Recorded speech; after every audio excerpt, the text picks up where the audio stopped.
what to write about. Trying to figure out what it's all about. Existentialist. Am I worth anything or just a scout? I don't know.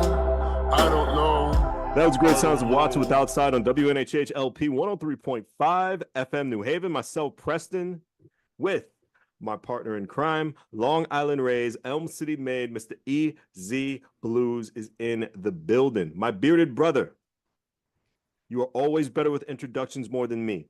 What are we talking about today? Well, you know, they always say the one thing that is constant in this world is change. And change can continue to morph. And we see change in the landscape, in the business landscape. Yeah. And, you know, from that, you'll start to see a lot of businesses close. Mm-hmm. And how can one go from a closed business to trying to find some type of success? That's, I think, is one of the most important things to talk about. And I think why we should really be talking about that today, how to deal with the business you're in closing. Mm-hmm. What do you think, sir? That's very good to talk about, but we could also talk about the consumer too. How do you feel about your favorite place, business, restaurant, or even venue just, you know, closing down? Like, what impact does that, you know, what impact does that go on you? I can't find the right word to describe my feelings, but I think the listeners know a good idea what I'm trying to bring out here. I'll say it for like one of my favorite record stores here in New Haven that closed down probably like more than a decade ago. My brain's just like going wild right now. It was Cutler's. It was a great music shop that been around New Haven for at least, I think, over 4 decades. I could be wrong, but it's been around for a very, very long time. And I have memories in there going in as a little kid, playing like little Pac-Man video games, looking at the old school records. You are a part of Generation X. Remember the 8-track tapes, like those big jumbo 8-track tapes? I remember 8-track tapes. Yeah, I remember like those. Put in there, like they had those. It was very cool to see. It was a very nostalgia record store. So they had everything from the past, present, and you know the future, which is now the now. You know, the DVDs and the Blu-rays, like they had that too. But everything that revolved around music was there. They even had old school posters from New Haven Coliseum back in the day, like different shows. They had the poster, I remember, from the last Tool show. Tool was their last was the last band to perform at the New Haven Coliseum, and they had the poster there with all the opening acts and you know the time and you know the venue and everything. It's just cool just to have that memorabilia. It was a very New Haven based store, but they covered everything. They covered everything. They even highlight some independent music as well too. They necessarily didn't have their records or their music, but as far as you know, just like the flyers and just like promotion going out through that time, they were very into the local music scene, getting people out there too. So like Cutler's was one of my favorite places in New Haven that unfortunately, you know, couldn't come up with businesses. And we've been through downtown numerous times. There's plenty of restaurants and plenty of spots that we've seen downtown, you know, change over the years, restaurants became the stores, stores became back into restaurants, and the whole back and forth method, you know, and it really just like, you know, it kills. See, I love how you started off with Cutler's, and you started off with the music industry, because to me that's the one that really has morphed the most. You know, if you really look like right now, trying to find a brick and mortar music store that isn't just a record store. No more. You can't no more. The only spot you have like right now is in a mall, and it's FYE. If you really think about it. I mean, I hate to, not really anymore. Everything is so digital now. Everything is on the go and on demand, streaming services. I really can't blame today's consumer. I really can't. Like, why? Oh, but you can. You can, and but you can.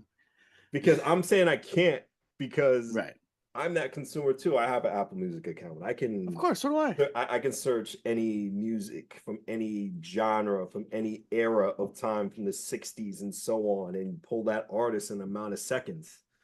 You know, I don't have to go and dig, even though it was fun. Digging for those records was fun back in the day. like trying to find Digging that in art. crates.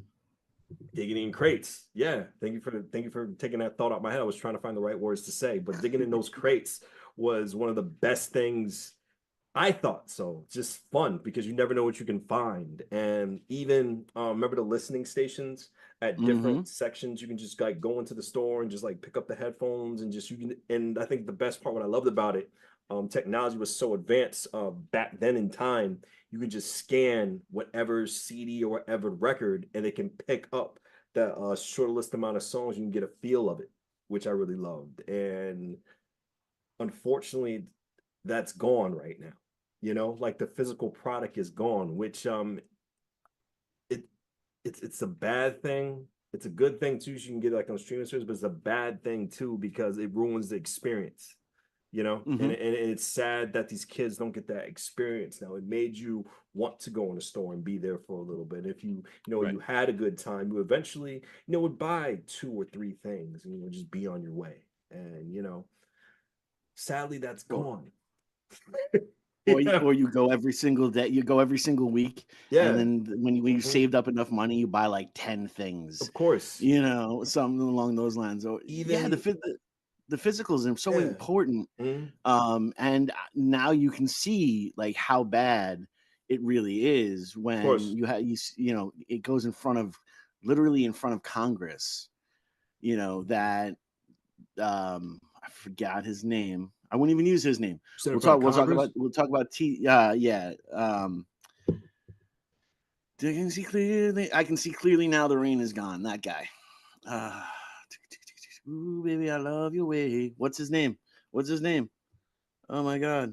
If I was near Google or had my Peter phone Frampton. anywhere, Peter Peter Frampton. Okay. Frampton. Peter Yeah. Frampton. He went up to Peter Frampton Congress? went in front of he Okay. went in front of Congress, Yeah. and I think it was with "Ooh Baby, I Love Your Way," Hmm. and he said, "Look, this played over 250 million times. I Hmm. got a check for $1,200." Wow. Yeah, yeah. So hopefully we'll start to see more artists go in front of Congress and really get some legislation changed Hmm. so that musicians are compensated correctly. You'll see a lot of even some of the big wig music execs right now are like, well, it's so super easy and so not it doesn't cost a lot to get your music put out there, so Hmm. there's no real reason why you need to be charged. Homie, it still cost me $10,000 to go into the studio. It still is going to cost me the money Yeah. for marketing. It's still going to cost me to get it onto those playlists. It's about advertising and stuff like that. So yeah, it's not expensive for the rich guy that is complaining from his ivory tower. But it's totally expensive for me, who's about to go into Hawk Right. for the new Shane Penguin record, Right. just because I believe in it that much. you know so it's a definitely it's a super interesting time right now, because as an artist you have the freedom to put out whatever you want, and it Hmm. only costs you a certain amount of money, Like, but yeah. Go ahead. but and then no one's going to hear it. Why put out a record if no one's going to listen to it? Because no one's going to know about it. You need to get people to know about you. Like no joke, I'm looking into the Hulu commercials. We're thinking about putting like a music video on a Hulu commercial and going national when the record drops. Now, as a creator, Mm-hmm. how hard is it to stay relevant? And I'm not speaking just for musicians. I'm just speaking just through any business in general, just like staying within the topic of, just like maintaining, accepting failure and just like getting back up. How hard is that? Because like the order of consistency, you got to remain relevant to like the consumer and, stuff like that. It can be hard. Well, it's extremely hard because everything is constantly evolving, Yeah, and right now we are in the most digital age that we've ever been in before. that's true. And like even something as simple as wanting to get takeout. You spend all these extra fees because now you don't even have to call the place. You just have to look at your phone, and pretty much your phone tells you what you want to order anyway because you ordered it last time. So you press the button. So for convenience alone, we're getting charged an extra $20-$30, Right. and that's obviously it's keeping these restaurants alive. Don't get me wrong, but it's doing a ton of damage because there's definitely not as many people going out to eat. It's just easier. It's so much more efficient to eat at your house and binge watch your television. I think it's a little different. I get what you're saying. It's Mhm. making sense to me. I'm comprehending what you're Right. talking about. But I think with social media, I was just having this conversation with someone I work with the other day. Um, it's social media is really good for local restaurants now. Hmm. You know, like it's really doing like a whole 180. Like all these like major, you know, like the Sizzler and you know all these other, you know, big time names that were, you know, Roy Rogers and like all these other restaurants, they're declining. And then with Hmm. the move of the with the whole wave and move of the internet, with you know people just being independent food reviewers, you know, just going to these local spots, it just bringing more money into these local businesses now. So they want to see the experience that they witness on their social media. You know, they want to just Hmm. go in there and just see what's that about. Don't get me wrong.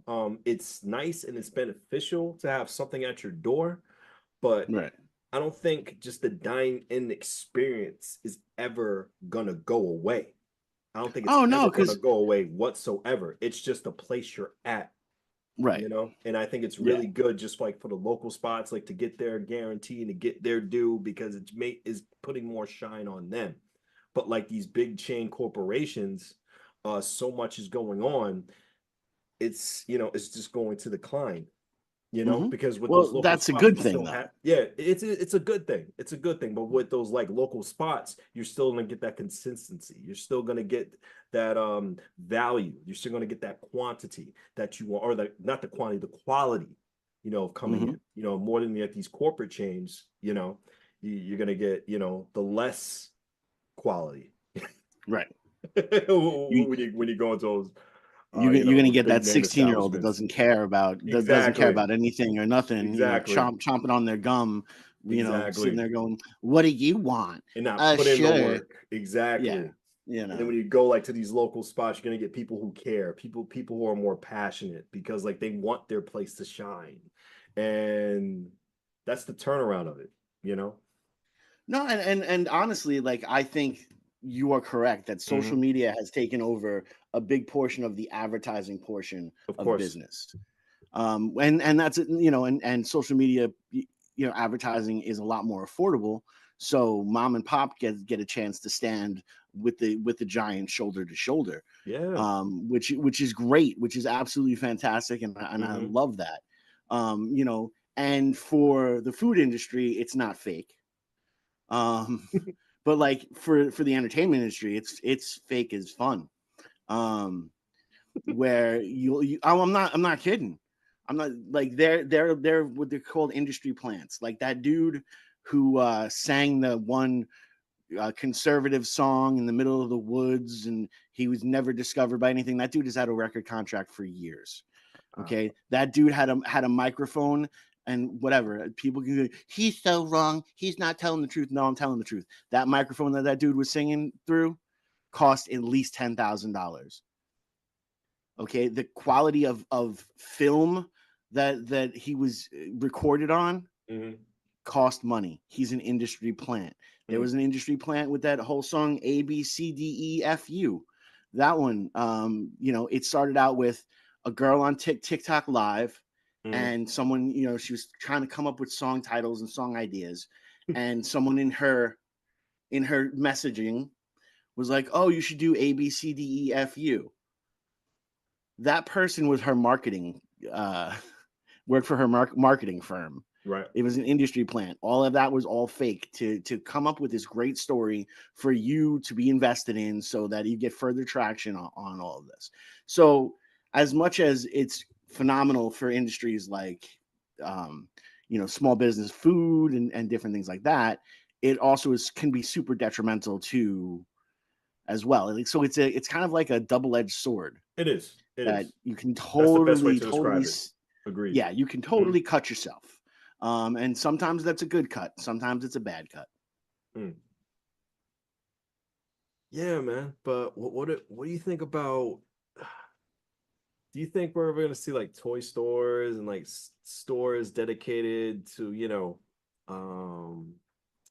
heck, I can even say like bookstores too, Mm-hmm. because we're like with Amazon and different amount of sites where you can just have stuff just delivered to your door. You don't even have to walk inside of places anymore. You can preview stuff on applications on the phone, you know. Right, but You here's the can't. thing: in that time, we also have our dear friend who runs a bookstore. Mhm. And she owns that bookstore. She That's and true. she works That's true. extremely hard in that aspect of it because she's actively in the community, and the community is actively behind her. Yeah, but I'm talking. If you Lauren's want these great. I places to love Lauren. stay, Lauren is right, amazing. That future, possible futures, I want that place to last for decades and generations. Don't get me then wrong. shop there.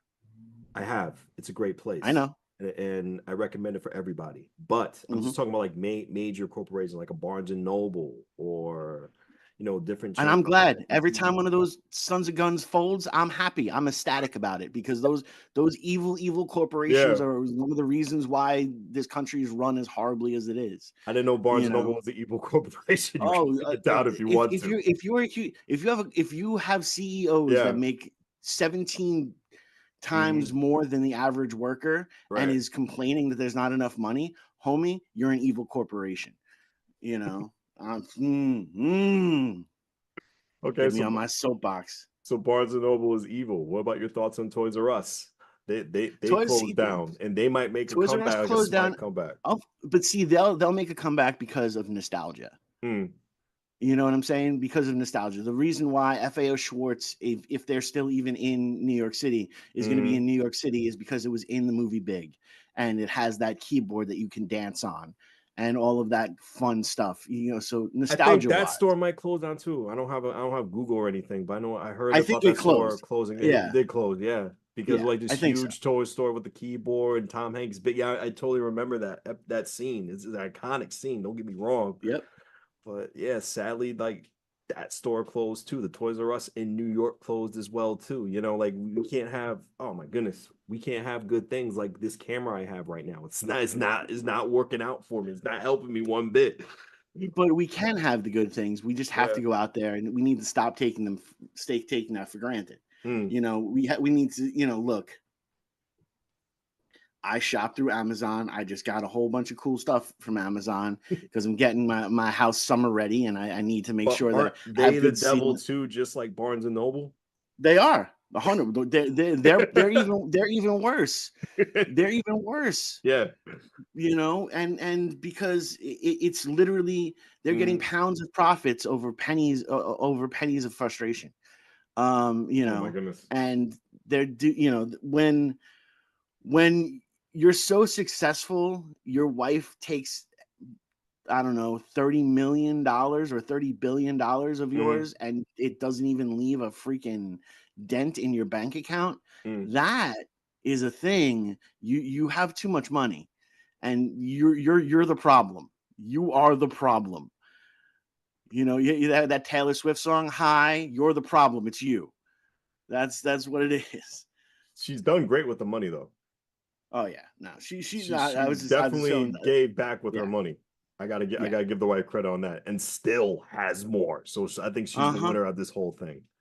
Yeah. Oh, no, she's definitely the winner. Hmm. She gave back. But see, here's the other thing, because Hmm. giving back is even a double-edged sword now.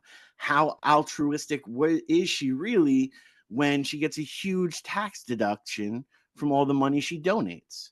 So instead of paying taxes, so you know what I'm saying? Like, Right. it, there's so many loopholes. And look, I would love that. And a couple of years ago, there was a much more optimistic me that was out there, Hmm. and would sit there and tell you, oh well, people are donating this just for a good cause and different things like that.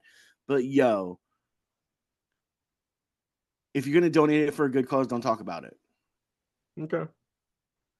You know what I'm saying? Like, I love Hmm. all of the videos with people giving money to the homeless or all those type of I things love those because too. I love to see that happen. I love to see it happen too. But I would love for never to see that happen and people just do that every single day.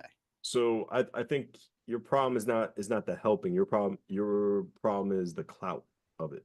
People chase the clout of helping. instead of just helping exactly. within their own decency. As we talk about this on Exactly. WNHHLP 103.5 FM New Haven, myself, Preston, and my partner in crime, my bearded brother, Mr. EZ BlueZ, is in the building. Now, as far as like the future of businesses and change and just like what's going on with local businesses and just stuff evolving and changing, what stuff you think will stay, what stuff you think is we're going to get rid of in the foreseeable future, and in general, what is the future when it comes just to average consumer, just with business, just as far as terms of malls, will there be malls in the There future? might be, or maybe they turn malls into like senior living homes.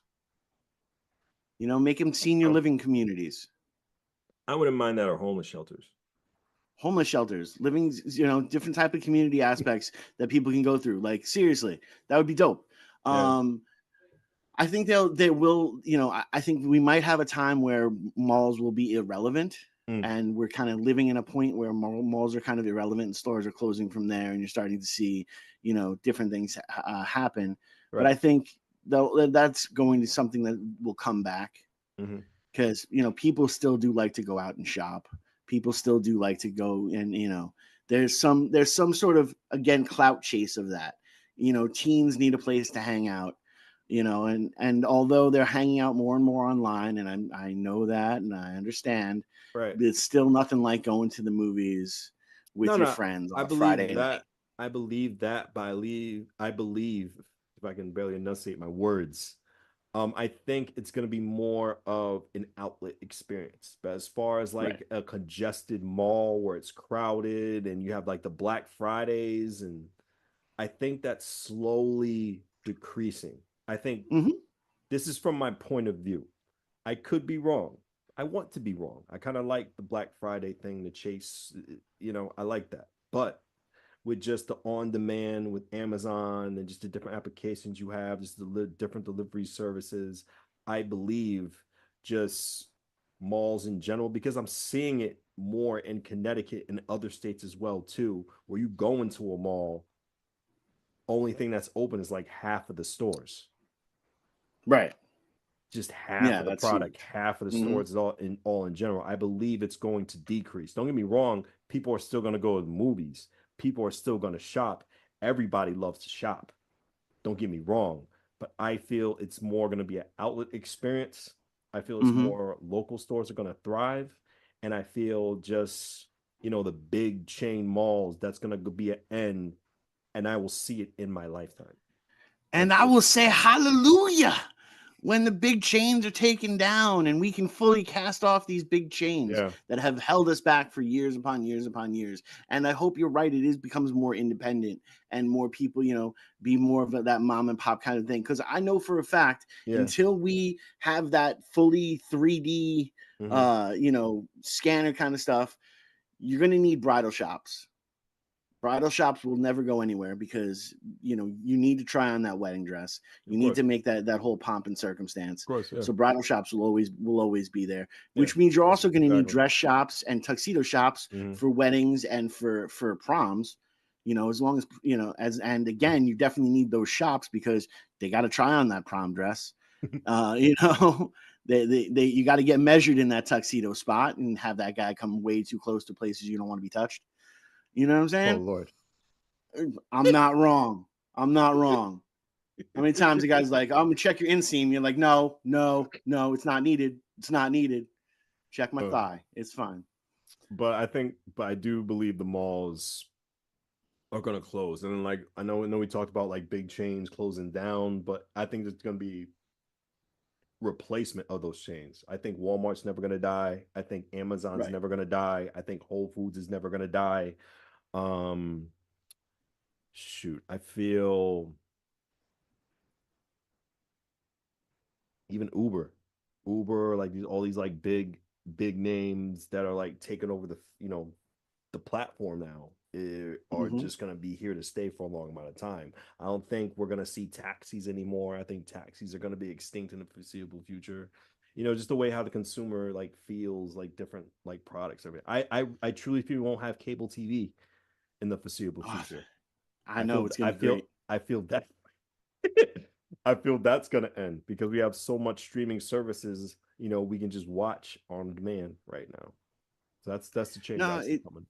it's true, Mhm. and that stuff's definitely out there. And like I love the fact that the taxi industry is gonna go under, because it was an industry that had the opportunity to have people work for themselves, Yeah. but you really weren't. And that's the same thing with what Uber is doing right now. It's just they're just not paying the same type of way, and you could use your own car, and there's so many other benefits to doing the Uber aspect of it. I think one or two big mess ups where there are liability involved, and we'll see a different format. I think Uber's 2 or 3 lawsuits away or 2 or 3 lawsuits or serial killers away from being a bad idea. You know what I'm saying?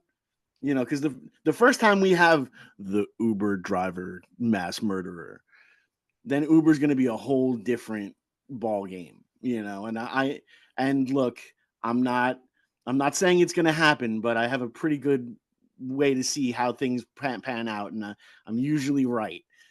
Even when people will declare that I'm wrong, I'm usually right. And once that starts to step in, unless Mhm. it becomes a TV series, then it'll be fine. That'll be the theme of the new Dexter. He's a serial killer that kills serial killers I don't want to during the scare night. people when they listen to this Oh, now. I do. I mean, This is funny. I know you want No, to, I know this you is want to funny to get me. people, triggered and everything, but I don't want to do that. I'm just saying it would be great. Just think about that episode though. I think people need to Dexter be is careful. an Uber driver. Dexter is a great show, but let's just talk about real life basis right now. Okay. I think, people know the rules and guidelines before they go into the car. I mean, before you go, I don't, before you go in, ask the name or ask what my name is, look at the car, look at the license plate, the simple stuff you should do before you get into the What vehicle. you do, that's what you do. That I don't. I get in the car. I go, let's go for the adventure. Let's play. Let's play. Look, man. If I had more courage, I'd play Russian roulette. But you'll play Russian roulette with it. Oh my I God. said if I had more courage. If you had more courage. Right? I'm not that courageable right now. But I'll definitely jump in an Uber. Courageable.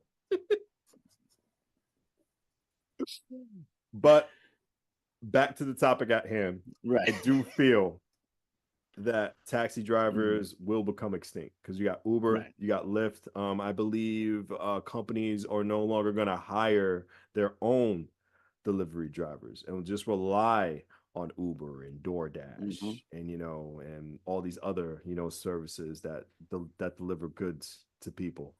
Right. Even grocery stores. Grocery stores are getting a little light. Like they'll never die. Don't get me wrong, but I No. just feel as going to the grocery store now is just people. I've seen people who work for other services have like a list in their hand, a printed list, or look at their phone and shop for other people and deliver the groceries to their houses. I know people like that do that. I the think Instacart that people. the Instacart people, the Uber Eats people, just numerous other services that do that. So I feel going to the grocery store is gonna be a thing, but like not for an average person to go in there real quick. Gonna have other people do it for them, Right. And I just think the world is getting a little more lazy when it comes to this, but it is Oh, what it totally. is. Totally. But you want to know what's going to be really funny in like 10 or 15 years when we all like walk into the Amazon mall. Oh God. And they're like, look at all these shops that is available that you can get through Amazon. They already got the store. They already got the Right. stores going out throughout the country. You can just walk in, have your phone on you, or have any like portable device on you, and as long as it's attached to your credit card, you just pick up the stuff and just leave, and that's it. They have, I think, 2 locations in America, and they have different spots all over the world, and they want to expand it, and that might be the new Walmart. You never know.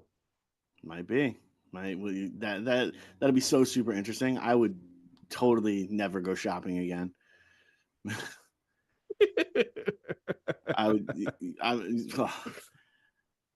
Your phone will process all of this for you. You won't even realize how much money you spend. And now you're so super in debt that they're going to come and collect everything from you.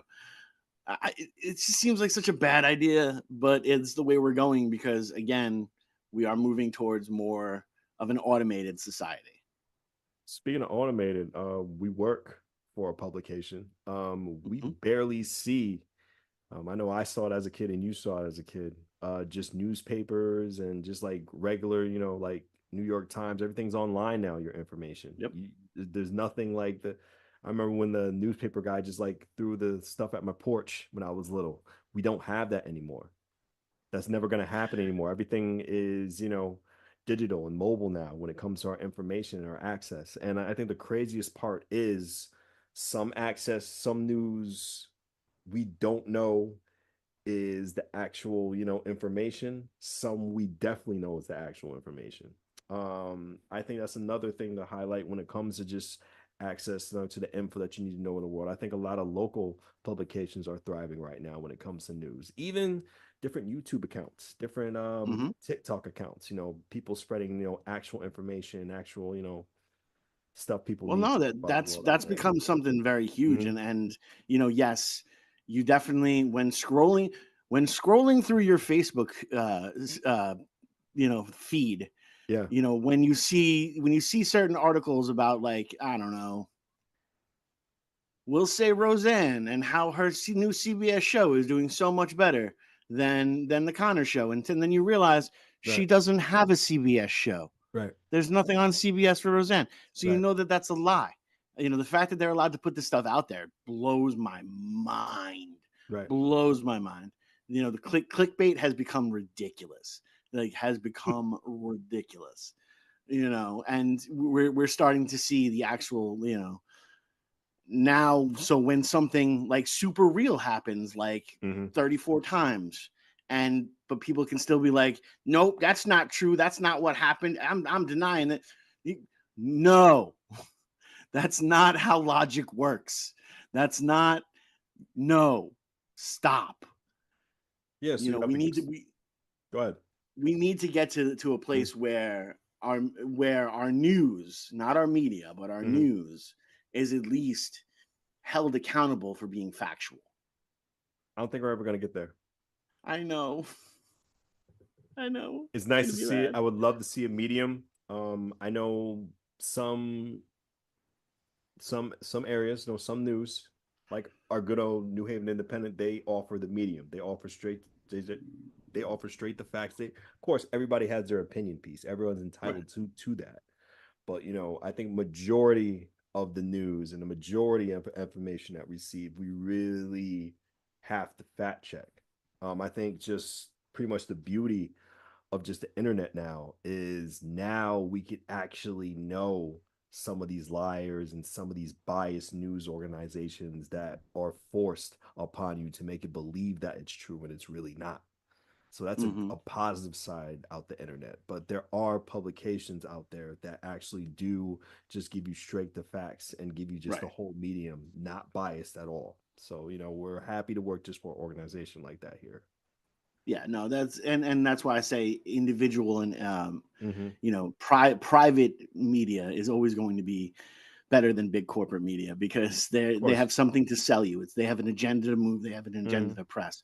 When you have something like the New Haven Independent, the only thing that they have to prove or press is that they're from New Haven and some stuff in Yeah. New Haven goes on. Mm-hmm. Um, like this show. So that, which works out really good. This would be the perfect time. Like if our timing was just a little bit better, if we had to bump this like 5 minutes up, Right. like our show, WNHH. But I'm not doing that. you know, um, Right.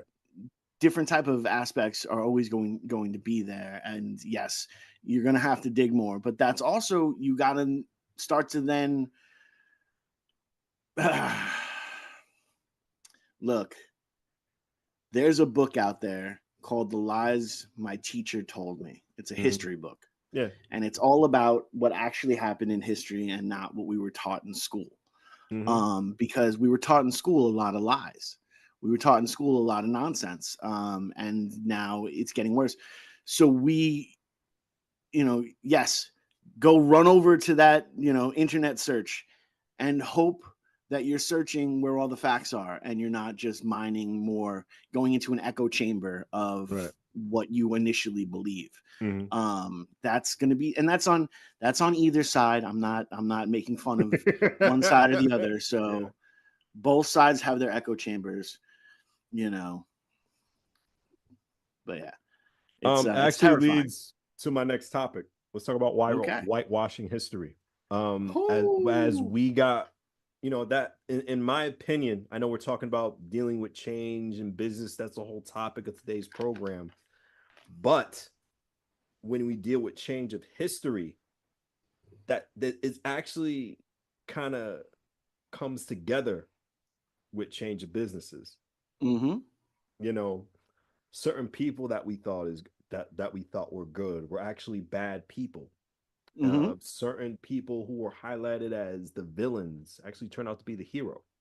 You know, certain businesses we thought, you know, were giving back to the community, really good for the community, turn out to be, you know, the other end, the 180.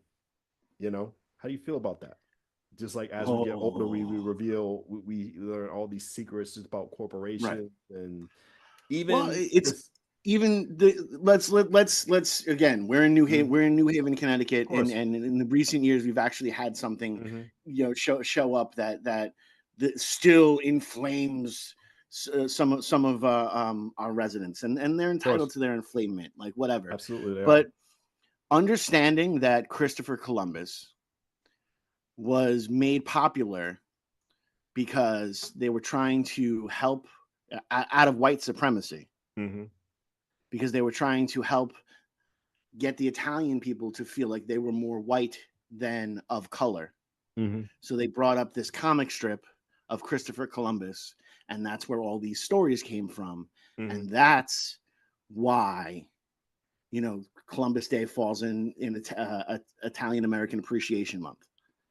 You know, because it's nonsense. That's really all it is. It was something that was very neatly packaged and sold to us. And then we realize exactly how horrible Christopher Columbus was. Not only that, but the man never steps foot in New Haven. He's never came into New Haven. That dude never ate at Pepe's. There ain't no reason why he needs to have a statue in Worcester Square. You know what I'm saying? Where we could have Paul Giamatti up there. That dude eats at Pepe's all the time. He's Italian. That's true. You know what I'm saying? Although I do like the new statue. I do really, really appreciate the new statue of the immigrant family. I think it's beautiful. Oh, yeah. Absolutely. Yeah. It's definitely a good change. Fidel Castro, he was highlighted as a villain. Of course he was. Because he was a villain to the American dream at that point in time. You know, and just like Che Guevara was considered villain. Don't get me wrong. They also both have done some horrible things. They've done some very villain-esque things. They didn't do much to better their not case. Angels one bit. Yeah, not Angels one bit. You know, but yeah, Che Guevara is by far like one of my heroes, and also one of the biggest dirtbags I've ever seen out there. You know, but Fidel Castro was painted as a villain. But also, you know, locked down his country so that, you know, all his, you know, they had no type of culture other than just what they were told. Right. I think what really breaks down to is where you can be the hero to a point, and, you know, and dabble within the villain aspects of it. Because, and here you go, this is the one that everyone's going to get mad. Not all socialism is bad. Socialism without capitalism is communism. But capitalism without socialism is fascism. Oh my gosh. And that's the reality of it. You need the yin and the yang. You need the balance between the two. And that's what actually is going to get us out of whatever mess we're in and into a better existence in life, is a way to bring up capitalism and socialism and have them have a beautiful marriage and have many, many, many twisted children to have us go through the rest of our lives. That's right. Someone turned the light off on me accidentally. Oh, I figured we were getting flashed. Like, he's talking truth again. The show's not over yet on WNHHLP 103.5 FM New Haven. Myself, Preston, my partner in crime, Long Island Rays, Elm City Made, Mr. EZ BlueZ is in the building. Easy, as a parent, how do you feel about certain history and certain rules of the school changing? And just a look, I'm point of view, because that's a change of business. That's a change of life that we're seeing right now. There's a lot going on in the changing aspects of it, and we are at a point in time where this country is really super divided on where education is going, where it needs to be, where it's supposed to be, and it stinks that a lot of the people who are kind of chiming in on where education should be are probably some of the least educated people in the world.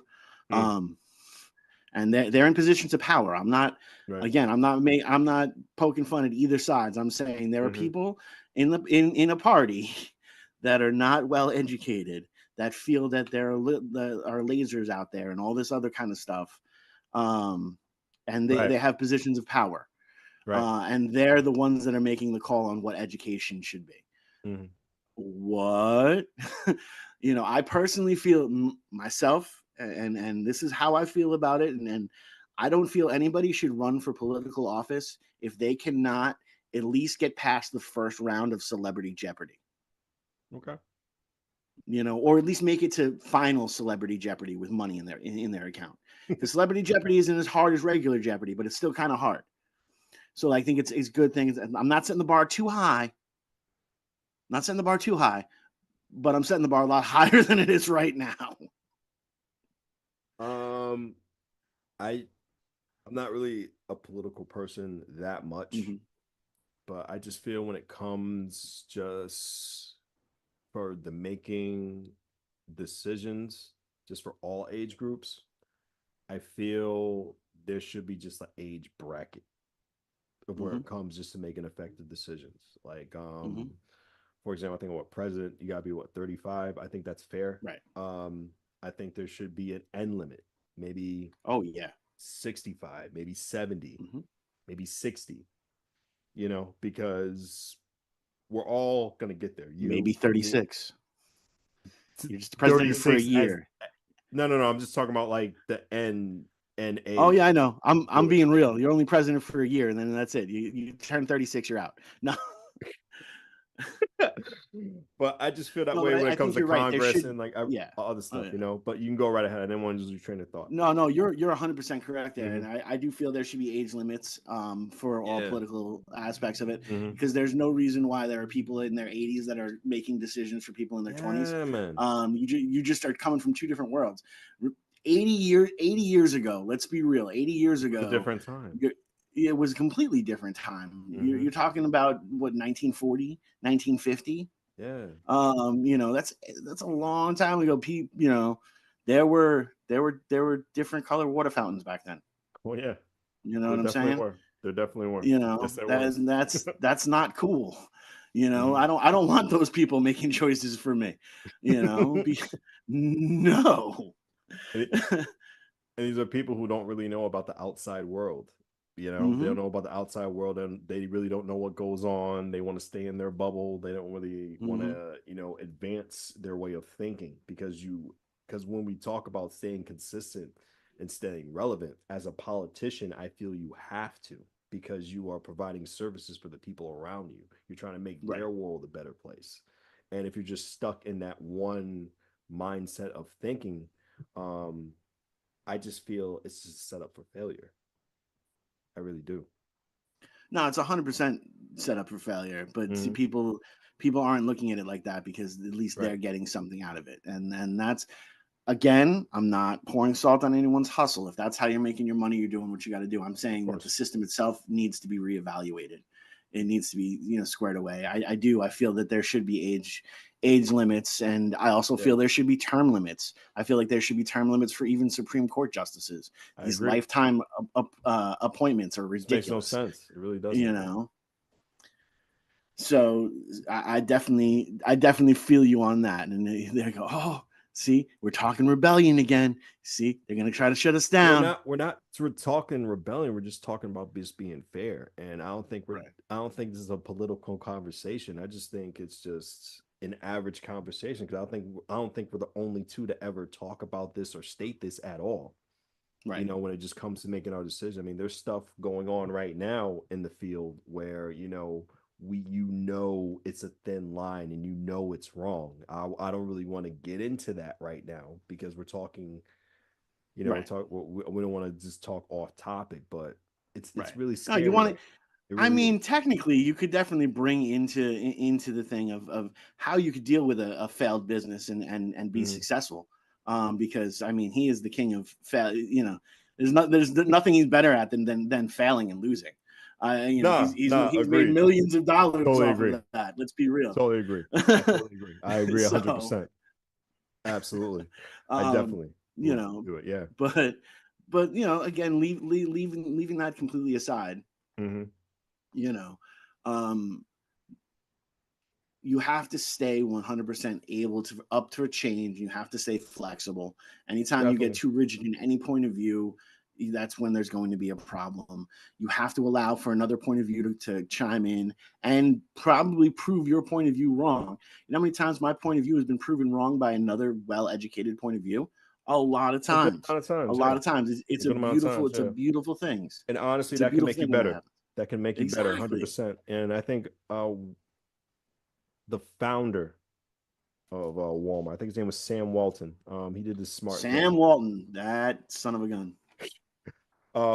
He learned from his competition. He actually shopped at his competition, see what they were about, know their strategies, know about prices, got into the skies and talk with different consumers of what they feel and what they didn't feel. So, so you can always stay grounded and always can stay humble. You have to know your competition, what they're doing, what's going around you. You can't just be stuck inside your bubble. And I think that's why we see a lot of businesses and a lot of places that we like, unfortunately, just fall into place.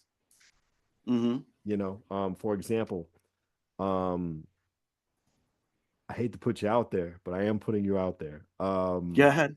The State House. That was a great place to be at. It was a wonderful place to be at. It was a good vibe. It was a good environment. A lot of people were good there. And, unfortunately, that place where we come to grow with, come to know with in that short amount of time that made a huge impact slowly just faded away.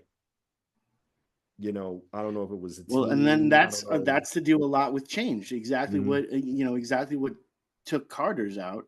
Yeah, is what took the State House out, because again, the State House wasn't not successful. It had a bunch of events that was pulling in enough to survive, and it was only building up more so that thriving was around the corner.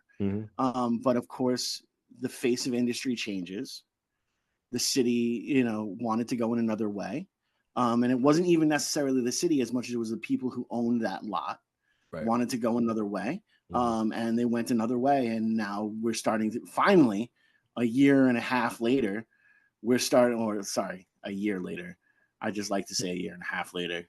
Right. But a year later, we're starting to see some sort of actual building going on and some sort of movement going on in that lot. But, that's another year that we could have been doing stuff. There's another year that we could have been, doing what was necessary. Sure. But then again, that's another year of being, just surviving and just being, a year away from death, which is terrifying. I wish I could talk about the other situation, but I'm not talking about that one right now. Yeah, no. But yeah, and to see, a lot of misrepresentation, like when the State House did, go down, we had that one absolutely atrocious article that was attacking and saying all sorts of wrong things, like the owners of the State House owned the building and they were just selling it to a bunch of yuppies to make money. They didn't own the building. They rented, bro. They rented. It was a lease, like for real. If you don't know, don't write about it. Because that one guy, That Just guy breathe. over there. Just breathe. I know. Just breathe. Hold on. It's gonna be okay. Take your spinach. Unfortunately, it's gonna be the end of the program on WNHHLP 103.5 FM New Haven. Just give people just a little bit of positivity when it comes to change, good or bad, because it's a way of life, and we gotta accept it. The only constant in life is change. Mm-hmm. That's the reality of it. So you have to stay open to change. Of course. You know, you have to keep that door open. And as long as you do that, then the good, bad, or indifferent, the change will be good for you or good to you because you'll see it coming, which is really, really on point. If you can start to see it coming and you can evolve beforehand, you know, was from Mr. Miyagi, what is the best defense? Not be there. You know, so if you know that, you know, they're looking to close your store or something along those lines, make sure you have another job lined up, make sure you have another career lined up so you're not getting, you know, raked across the coals and those different type of aspects of it. But really at the end of the day, stay relevant and, you know, stay flexible. If you guys can stay flexible out there, then you can weather any type of change, no matter what. Some of the worst change out there, you could lose everything tomorrow. And if you're flexible, you can build it back by Thursday. And I believe in you, and I hope that you do build it back by Thursday. On WNHHLP 103.5 FM New Haven, myself, Preston, and Mr. EZ BlueZ. Appreciate everyone. Thank you so much.